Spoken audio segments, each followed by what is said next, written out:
Time is that we've learned more and more about the science of learning. And we realize that teaching is a lot more than just telling people things and then telling them to remember it and then asking them to tell that stuff back to us. For me, what I always remember about teachers that I really liked, and I think this is unique to me perhaps, I want to frame it as perhaps unique to me, is that they always made it about more than just learning. It was always more, it was personal, it was human, it was passionate, it was emotional. Teaching is the career up for discussion on today's podcast. Our guest today has designed and taught writing and communication courses at the undergraduate and MBA level for nearly a decade. His publications include articles in contemporary liberal arts as well as writing curriculum in general education courses. Prior to academia, he worked in strategic communications at Booz Allen Hamilton, where he developed stakeholder outreach initiatives. Since then, he has taught various courses at UCLA and Loyola Marymount University. He is currently assistant professor of clinical business communications at University of Southern California. It is my pleasure to introduce Andrew Ogilvie on today's podcast and discuss with him the journey of his job. You are listening to The Career Show, a podcast that helps you find the right career and inspires you to follow your passion. My name is Trishant Kansrajani, and I'm a student seeking answers to career-based questions that we all have. I'm here to sit down with career specialists and talk to them about the lessons learned during the journey of their career.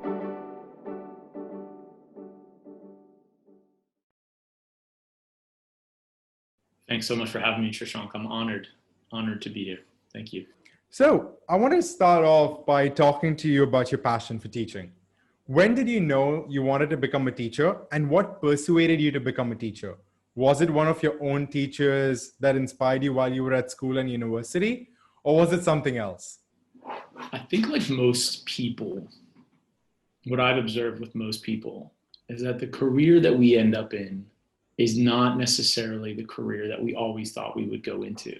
And the way I would describe my path to teaching is that both my parents were teachers. And I always knew that at some point I would want to get into teaching, but I didn't know what that would look like exactly. And sports were a big part of my life growing up as well. And so coaching was kind of a big theme, right? Coaches, when you play sports as a young kid, like your coaches play a big role in your life. So I think I felt that I was going to graduate from undergrad and then go into the corporate world and then see what happens. And that's actually what happened. So I was in the corporate world for about 10 years when I realized I wasn't finding it as meaningful as I'd like. I wasn't finding the thing that was driving me. And I said, I'm going to go back to graduate school for literature and see what happens. And I thought that I could go to grad school for literature and see what happens. And if one plan would be to teach high school English somewhere, and I would really enjoy that, talk about books, talk about ideas, talk about theory. And so what happened is that I ended up started teaching in college. As a grad student, I started to teach the classic in the United States. It's the classic college writing course. And I absolutely loved it. And it just took off from there. So that's how I got into teaching. I think it's a little bit in the family DNA. My dad was an engineer for a while, and then he became a teacher. But there was like sort of always this kind of appreciation, a respect, and an admiration in my family's DNA for teaching, I think, even though it might be implicit at times. So. No, I completely agree with you because my dad's a businessman, right? And while growing up, I always knew that I wanted to become a businessman at some point of my life. I mean, it's still pretty early on in my career, but I can definitely see myself either running my dad's business or starting something of my own 10 years down the line. Yeah, exactly. Right. There's we kind of grow up in these containers, and these containers are shaping us in very complex ways. And sometimes sometimes naturally we try to step outside the container, but we're still in trying to step outside of it. We're still being shaped by it. Exactly. Yeah. But when you were teaching or you were in school and university, teaching methods were completely different. And teaching has evolved over the years. So, what are the main differences you can recall in terms of stories between you learning back then from your teachers and you teaching right now? So, what has been like the biggest difference in the teaching methods?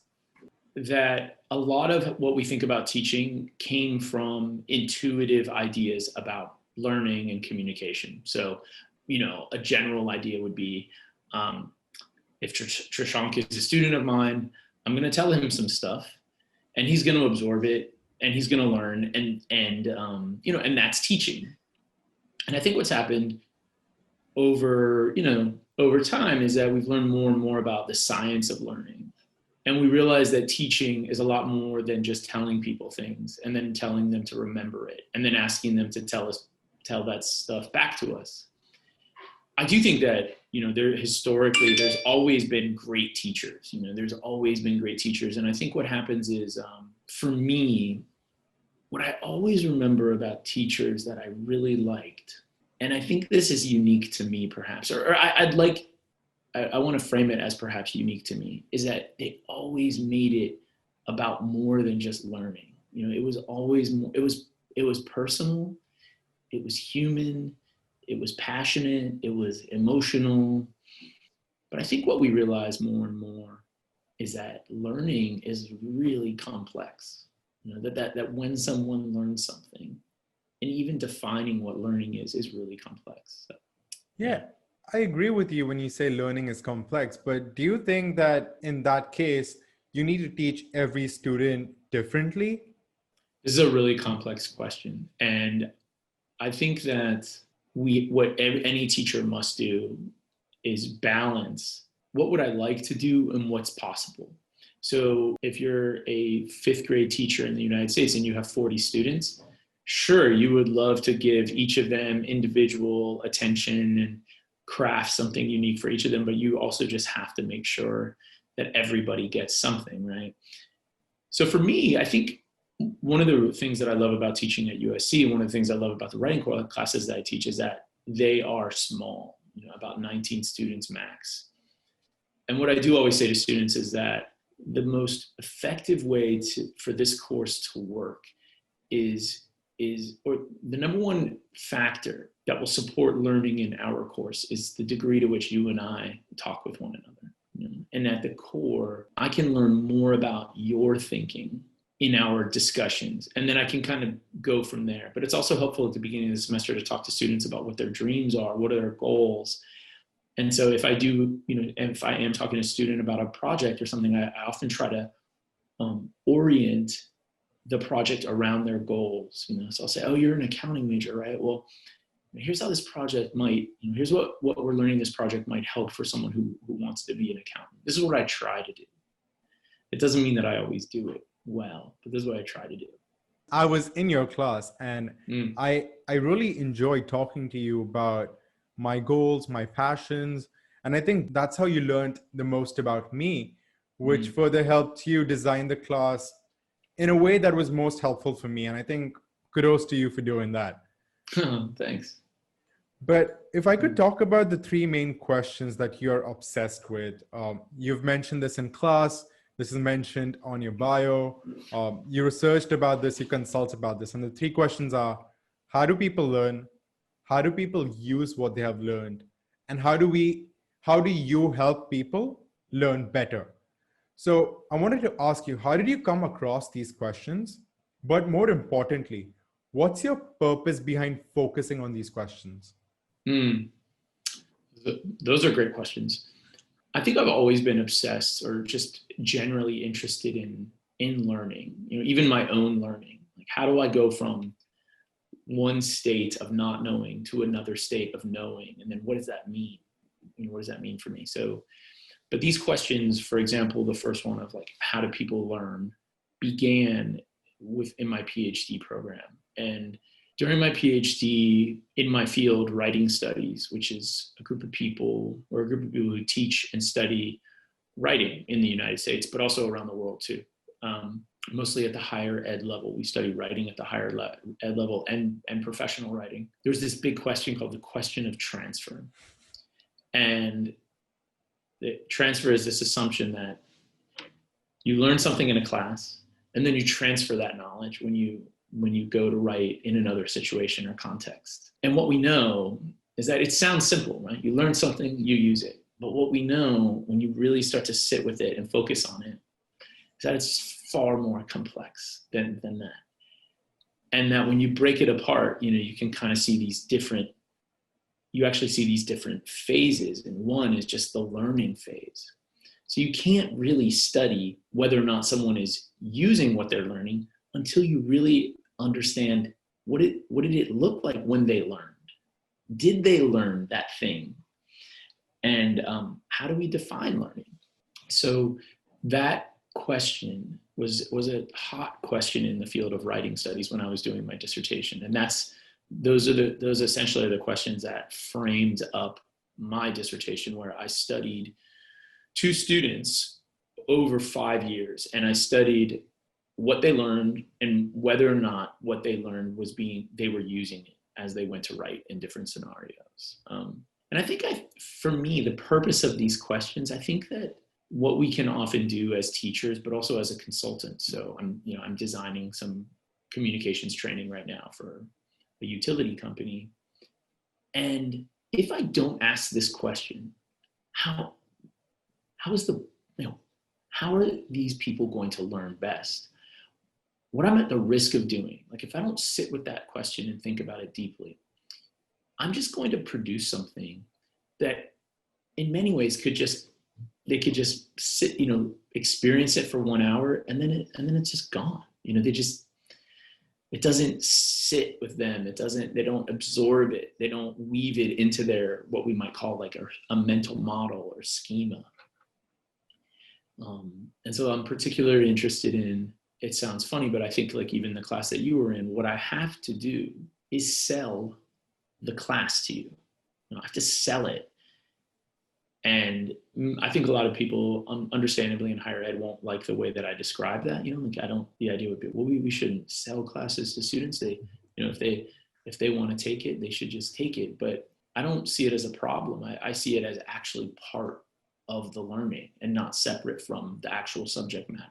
I think your ideology again is something that is taught to us in business school, right?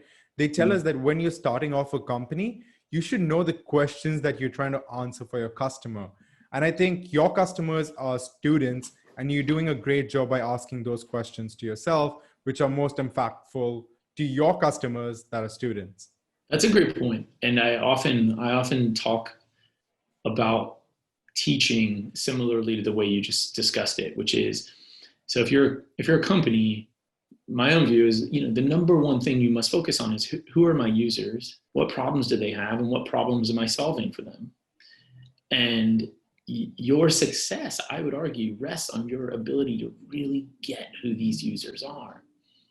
It's no different in teaching.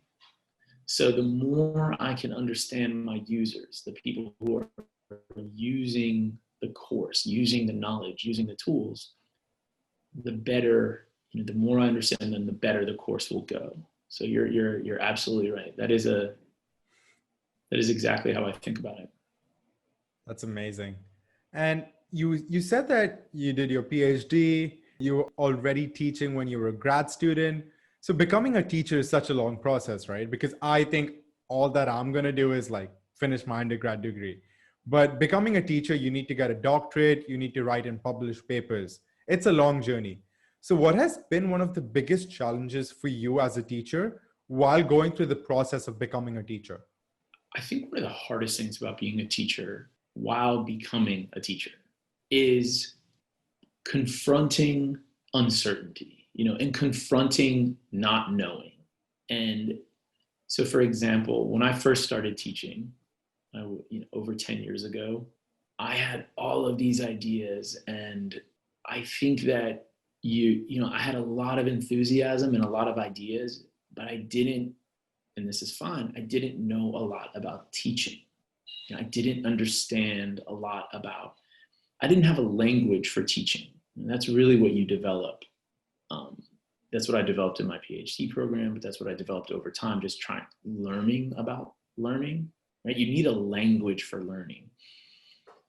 And so when you first start off, it's a little bit, the metaphor would be, it's a little bit like driving across the United States, only at night, and you only have your headlights. You don't have any street lights, right? Like you can get there, but it's a scary kind of thing because you can only see a few feet ahead of you. You also, as a teacher, you're just going to be confronted with days when things just don't go well. They just don't go well. And the risk is to over consider it, to say, I mean, I think this is natural for a lot of people to say, I'm just a horrible teacher. You just kind of have a day where you go, no one was paying attention, everyone seemed uninterested. And what you must do is learn from those days, but also keep going and not take it too seriously, not beat yourself up too much, because it's easy to do that. And so I think this is it. It's just confronting not knowing, confronting uncertainty. And if you think about, like, the other point that I would make about teaching is you look out on, 20, 30 humans looking at you going, what are we doing? What are you going to do that's going to make me interested or make me learn something? And it can be, it's electric and also very daunting at times. So that was actually my next question. You mentioned that teaching is a language. And what I wanted to ask you is, like, while you do your doctorate, you do your PhD, you gain all the knowledge you need to teach. However, the ability to connect and teach students is another task in itself. For example, while I was in Hong Kong a couple of years ago, I took up this part-time job wherein I used to teach English to students in Hong Kong. However, I realized that I had the skill to, like, talk English, but I did not have the skill to teach. And I think that's a completely different dimension in itself.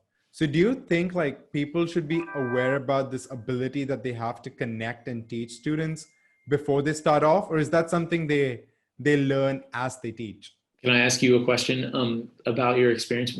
Why do you think you had the skills to teach someone English, but you didn't have the teaching skills? What was missing, do you think? I think I was missing the skills to teach the language the way I was taught.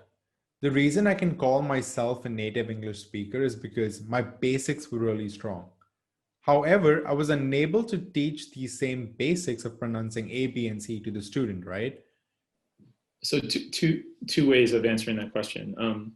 I think I was maybe 4 or 5 years into teaching when I realized this, that the challenge of teaching is forgetting how you've learned everything. And what I mean by that is when you learn a concept, or when you think something, how you learn that concept or how you think about it has its own, we might call, like, its own linguistic architecture that's unique to you, right? That, like, you use certain words to describe a concept. And so the challenge is, innately, what we want to do is we want to describe, and when we're teaching, we want to teach using a language that is, we intuitively, we're hardwired to teach using a language that makes complete sense to us. And that might work for a quarter of your students or half of your students. And so what you must do, and this is why I think it's so hard, is, again, I emphasize the hardwired nature of it, right? Just like when you're ever explaining something to someone and they don't get it, you kind of want to go, like, well, what don't you get, And what essentially they're saying to you is, like, the language you're using to describe this thing doesn't make sense to me. There's no meaning. So the art of teaching is actually trying to disrupt that hardwired impulse and reverse it and unravel it and go, well, actually, there's other ways of describing what I'm talking about. And so you'll never, like, what you do is you hypothesize, like, okay, I'm going to take this concept, and rather than explain it in the one way that I understand it, I'm going to try to, like, it's going to manifest itself in 3 different ways, and I'm going to try to use language, even though that language isn't how I exactly understand it, And I think this is the art. So Steven Pinker, the famous, Harvard I believe he's a neurolinguist, or anyways, he calls it the curse of knowledge. So the more you know something, the harder it is to explain it to people, because you cannot imagine what it would be like to not know that thing. So to go to your second point, though, about connecting, I think there are lots of great ways to be a great teacher. I don't think there is one way to be a great teacher. I think it's possible for you to learn from someone that you might, in a way that experience is not necessarily super dynamic, engaging or connected, but you just learn, you just get it. And then I think, so there's a variety of ways to be a great teacher. And I think the challenge for any teacher is to find your way. And you must be authentically you. I really believe that. I think you must be authentically you. You cannot get up in front of 30, 40, 50 people for 5 hours straight and be someone else. And teach cognitively, it's too demanding. And so one of the things I learned early on with teaching is that I had to be me. But, and this sounds a little bit contradictory, that person I am teaching is fully me, but there's also a quality where it's a persona, and I don't mean persona in like a fake way, but what I think about it is there are comedians who in person might be very introverted and quiet, but when they get up on stage to do a stand-up, they're very, they put on this kind of persona. And so I think many teachers might not like this idea, but I do think it's a performance. Like, I don't think you're merely a vehicle for information. You don't just the information doesn't just pass through you into the student. Like, it's far more complex. It's a performance. And once you start to embrace that idea, that it's a performance, that it's a persona, that then for me, I haven't gotten into the connecting part, but I think just the other point that I'd make is that I think anyone can be a great teacher. I don't think that there's any requirements. I think that it's easier to be a great teacher if you're naturally curious about humans. You do not get to choose your students, and you must find value and meaning and interesting things in every student that you have. No, I think that is super important, especially the first point you mentioned, that you need to let go of the way you were taught things. Because I think that is the biggest mistake I was making, right? I was trying to teach the students the way I was learned, which might have either been outdated or would not have been engaging enough for the student who's receiving that thing. So I think that is one mistake that I made as a teacher, which all the other teachers listening should not in the future.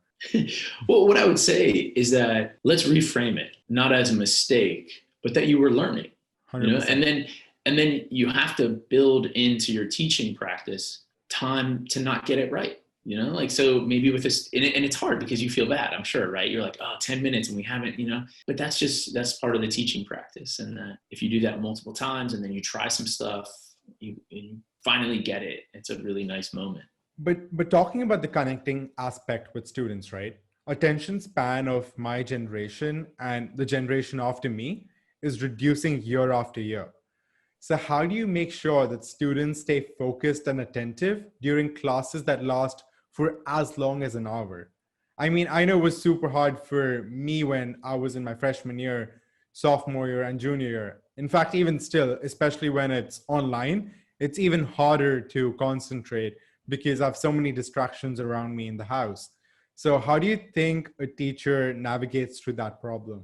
Well, I have news for you too, because my own hypothesis is that it's not just your generation or younger generations. When I do consulting for people who are in their 40s, 50s, and 60s, their attention spans are compromised. I think all of ours are.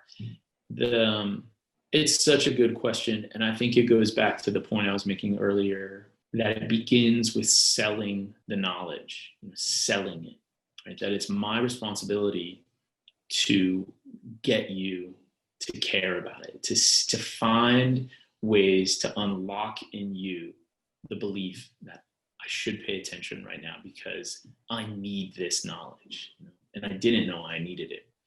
The other thing to negotiate attention spans is that most of us none of us want to sit sedentary. None of us want to sit motionless for more than 7 minutes, right? We shift in our seat, and not all students like this, but I'd say most do. And I know you did, is that it feels great to be heard. So, and I have a 3.5-year-old and a 2-year-old, and in a way, all they want is to be heard, to know that I'm listening to them, that they matter. And so what I must do to negotiate attention span things is to think, how can I make every single person in this class feel that their ideas, that their knowledge matters, in a really authentic way. And so I think that if I can create a class, like a class session where we're talking, where we're listening, where we're sharing ideas, where we feel like our ideas matter, that I don't even have to think about attention span. I don't even have to worry about it, just because the focus is not so much, but this is a focus at times, right? But like the best scenarios are where the focus isn't so much on like, how do I keep people paying attention, but more like, how do I create an awesome, intellectual, engaging experience where people feel like they're heard, where people feel like they can propose ideas. And another way I think about college is that the purpose of college is just to have adults listen to you and hear you out and go, that's a cool idea, Trishank. And then they build on it, right? And say, oh, Trishank, that's a cool idea. Like, it makes me, what you just said makes me think of this, And I don't know, my assumption is that as teenagers, and, you might not have had those kinds of experiences. And what are we doing? We're preparing you to join conversations in the future with organizations you want to join, and companies you want to build yourself. Like, you're going to have to start conversations with people and talk with people and listen to them. No, you're completely right when you say, like, I love speaking, right? Like, I think people love talking, and being able to listen is one of the biggest skills if you want to excel, because people love talking. And if you're a good listener, you're the perfect person for them. Totally. It's so true. So when you mentioned about your students entering the corporate world, I thought about Practice Communications, your company, which has the goal of making sure that corporate teams become clear, persuasive, and confident writers. Do you want to talk briefly about your vision with that initiative, how you came up with it, and how you balance it with teaching? Well, first I'd say that I am 98% a teacher, and practice is 2%. So I've worked on, over the past 3 years, I've worked on 2 projects with 2 companies. And I think that's a great amount. One of the things that I really love about practice is that I've managed to integrate my life in a very interesting and productive way. So I worked with a large consulting firm as part of practice to do some communications workshops and to learn about their communication practices. And I take all of that data and knowledge and I put it in the class, right? So that if Trishank is in my class, I can say now, and the truth is, I couldn't say this before I did this. I can say to you, Trishank, hey Trishank, if you want to go into consulting, here's the kind of communicator you need to be. And I know this because last night I just was interviewing a partner at a consulting firm, and this is the kind of writing and communicating that he's looking for. So I like this because it makes me feel more confident as a teacher. There is the story that I will tell, and I can only tell it from the United States perspective, the story that I tell of communication learning and writing in K-12 education and higher ed, really reductively is this. And this was my experience. And I want to make this clear, this is not a critique of any single person. This is just the reality that most of the writing, and I'd love to hear your take from your perspective of your own experience, most of the writing that we do in K through 12 and in higher ed, it's not that meaningful. And partly the reason why is because we're just writing for a grade. And what we're not writing for is a human. We're not writing for someone to read and then act on our ideas. We're just writing to show the teacher that we read the book. We're writing to show the teacher that we know grammar. And so there is a belief, if you were to Google employees can't write, right? If you were to Google that phrase, you'll find there's all these articles about companies saying, oh, our employees can't write, these recent college grads can't write, so I think there's this gap, meaning there's this level or ability that organizations want their employees writing at, and they're not. And so practice tries to fill that gap. And what I try to do is give everybody a set of tools for communicating and writing better. And that's it really in a nutshell. I don't think that it is only a United States thing. I think it is a global thing, because even in India, where I did my middle and high school, most of my writings were based on fiction.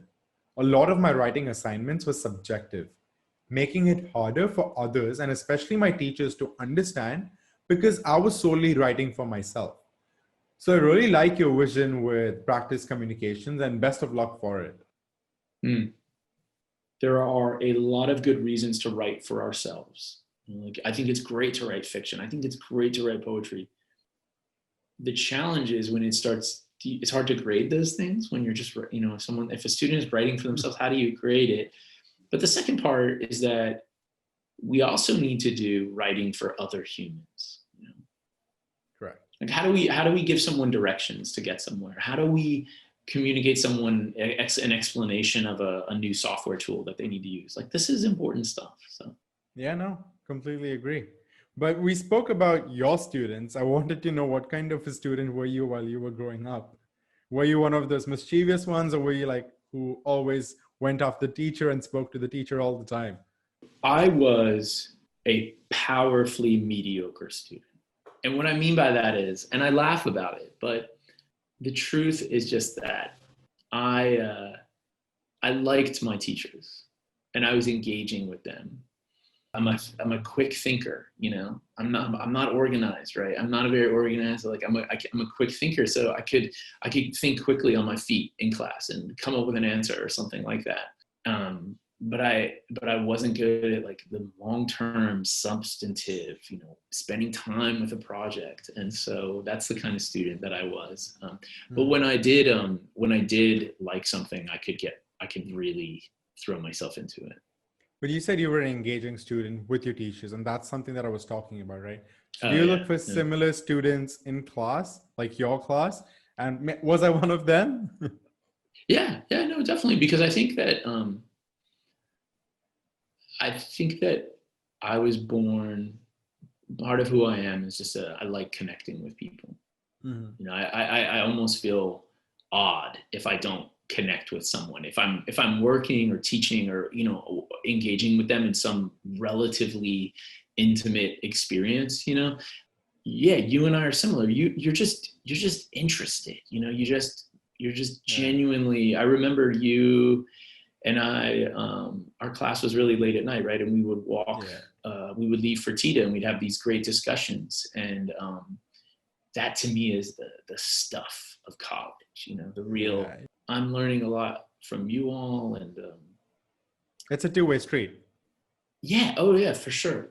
For sure. And those are the moments too. And when I think, this is my job. I get paid to do this. I get paid to talk to smart, thoughtful young people. This is wonderful. But when you're starting the podcast, you mentioned teachers can have a bad day where no one listens to you.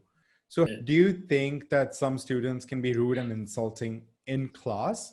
Have you ever taught such students who are rude in class? And how can teachers deal with such rude students? Yes, and I have. And I've been teaching for 10 years at Loyola Marymount, UCLA, UC Santa Barbara, USC, MBA programs. And it can be very challenging. It is the exception. It is 2%. However, depending on that 2%, they can have an outsized effect in the class, right? And so one of the things that I learned in my PhD program is the best thing you can do, and it's not always easy to do this, is that you must just try and understand people. So I had a student who, for example, I don't know what it was, and it's every time I started to kind of talk about stuff, she would immediately start talking to the student next to her. And I don't do discipline, right? I partly because I feel that unless there's someone who's interrupting the class kind of, but like otherwise like you have to meet me halfway or somewhere. And so there's going to be students who don't want to do that. And I just can't, at a certain point, like I'll give them everything I've got, but at a certain point, if they don't want to be engaged, I can't, that's fine. I've done everything I can, right? And this is very rare. I want to miss it. This is very rare. So the best thing that you can do, I think, as a teacher to handle disrespectful students is actually just really talk to them and level with them. And so after class, you can say something like, hey, fill me in. Like, how's this class working out for you? Is there anything I could do differently? And then I could say, one of my goals of this class is to have a really engaging, fluid discussion. And but sometimes I have to talk, and I notice that there's times when you're talking while I'm talking, and I just fill me in. What's going on? And there's this sort of diffusing that you try to do. You know what I mean? Rather than try to escalate it. But if I could change gears, I wanted to ask you about a statement a lot of people believe in. A lot of people believe that teachers are underpaid. What are your thoughts on that? But also, what is a teacher's primary motive? Is it money, or is it actually they just want to spread knowledge, or is it a mix of both? Two things before I begin to answer the question. One is, when we say teachers, we're talking about lots of different kinds of people. So 100%. if when we are using the word teachers, we're talking about law school professors and business professors, that's a lot different than being a first grade teacher in a rural area of the United States or something, right? But I think it's still a really valid question. The other thing that I would say too is I clearly am not speaking for all teachers. So let's take the last question you asked.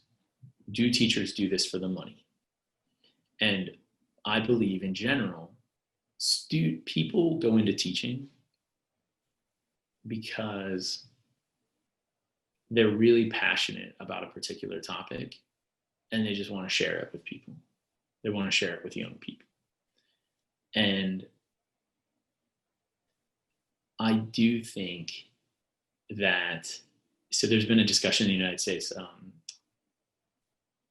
with test scores and, what if we offer a 9th grade algebra teacher a $10,000 bonus if he improves his class's scores by 15%. And what I would say, again, I am generalizing, and I can't speak for all teachers, is that is the exact opposite of why people go into teaching. Because the other big reason people go into teaching is because of agency and autonomy. So I think the challenge with thinking about bonuses for teachers and is that that's not what really motivates them, because I think they'd rather not have $10,000, but not teach to a test and not spend all day helping students learn how to take tests, or memorize facts and things. But they'd rather have students working on self-driven projects and exploring and uncovering new things. And these are the things that you can't capture in a test. But I do think, and this is always complex too, because when we think about teacher salaries, we always, to begin to think about tying it to the local economy and things like that. But in general, I think that I do two things. I think we should pay teachers more, but I also think what we should do is give teachers time to develop as teachers. So my dream for teachers, my little pipe dream, would be that they do get paid more, but they also get, like, every 2 years, they get a semester off. But what they do that semester is they come up with a study project, a research project at the school that they teach at. And they observe or they analyze or they do a research project, and then they share the results of that research project. So they get a little break from the classroom, but they're developing new knowledge about their field. I think that is super interesting. That's a really interesting point that you bring in. and I'll dive into it in a second. Yeah. But first, I wanted to say, I think that passion of teachers to just spread knowledge, irrespective of the money, is the reason I respect the profession so much. And from the bottom of my heart, I respect you, AJ, for teaching me and other students out there. It's very thoughtful, Trishan. Thank you. I really appreciate that. Thanks. And now talking about your thought process of where do you see the education industry going? So actually that was my next question, right? You said that your thought process is that teachers get a semester off for every two they teach. So I wanted to ask you, where do you see the education industry going in the future? Do you see some major changes coming through? And this could also be in terms of testing students, right? Because I think that is something that is going to change in the future. Because the current test methods that we have might get outdated soon. This is a super complex question. So I'll start with, and I also have to admit that I'm not an expert, right, on this. I need to do more reading. There's a lot of hypotheses out there about the future of higher ed, and I can only speak for the United States, right? So the future of higher ed in the United States. There's an argument, there's a professor of business at NYU named Scott Galloway, and he's arguing, I think essentially his argument is that there's going to be significant concentration, and there will be far fewer colleges and universities. And the ones that remain are going to be able to, because of technology, going to be able to teach a lot more students. I don't know where higher ed teaching is going, but I do know, here's what I believe. I don't think that higher ed, I think the core principles and the core drivers of a great higher education experience will endure for a long time. And what I mean by that is this. I don't think people, so one argument would be, like COVID has made us realize that we could do all online. But Trishank, you're an undergrad, right? Do you want to do 4 years of online education? Not at all.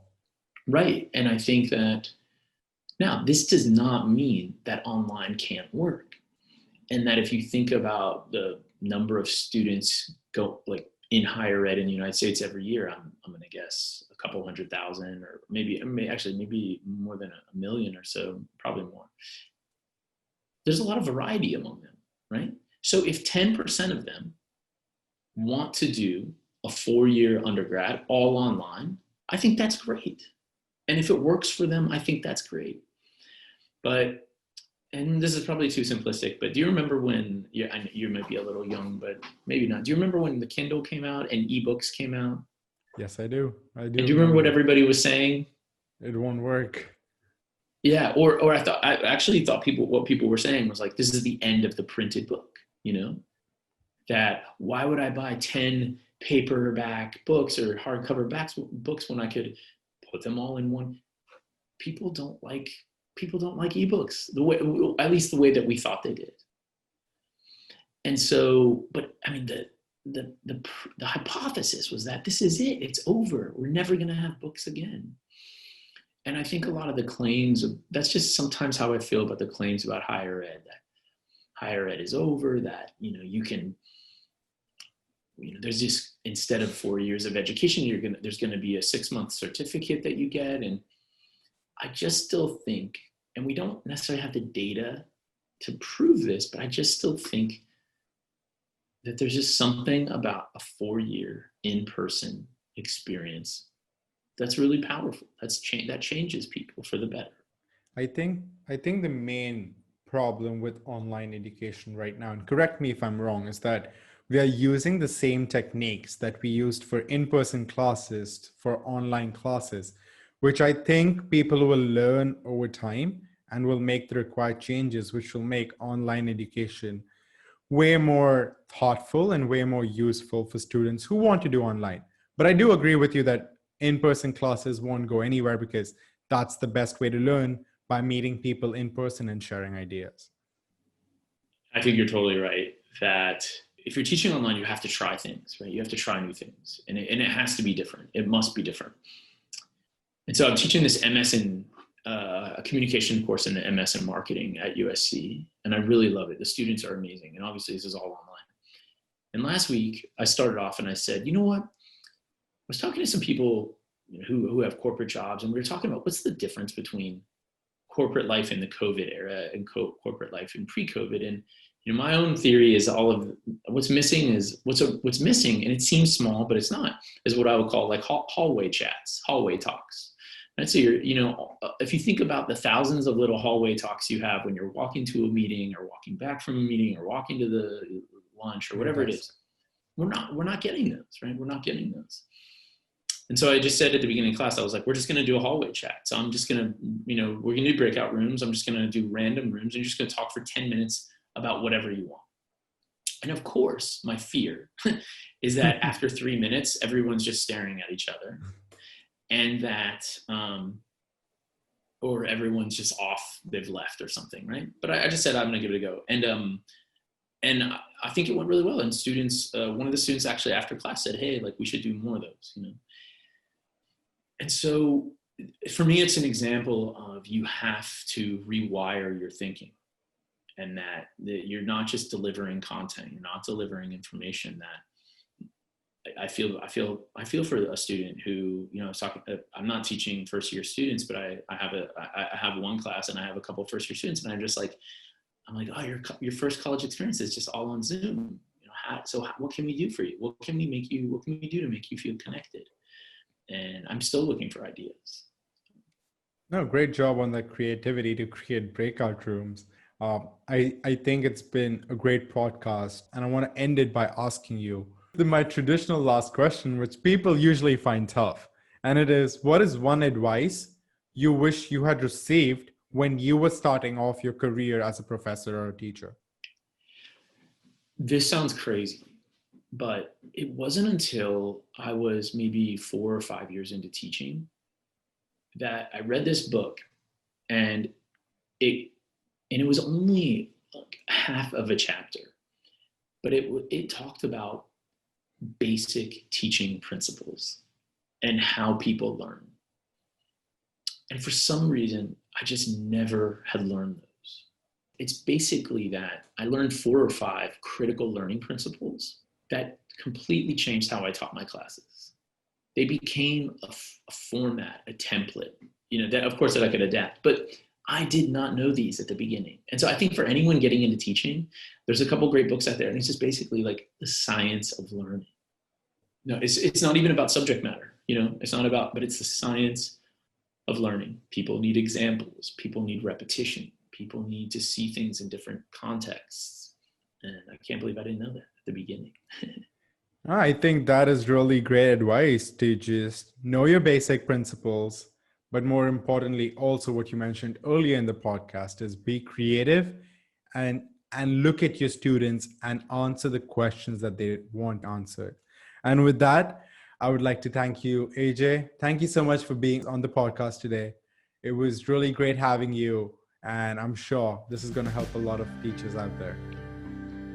Shashank, it's been wonderful, and I really enjoyed this conversation. So thank you. Join me next week to discuss the journey of a business developer. Until then, don't forget to like, share, and subscribe. Also, follow us on Instagram and LinkedIn for some exciting content throughout the week.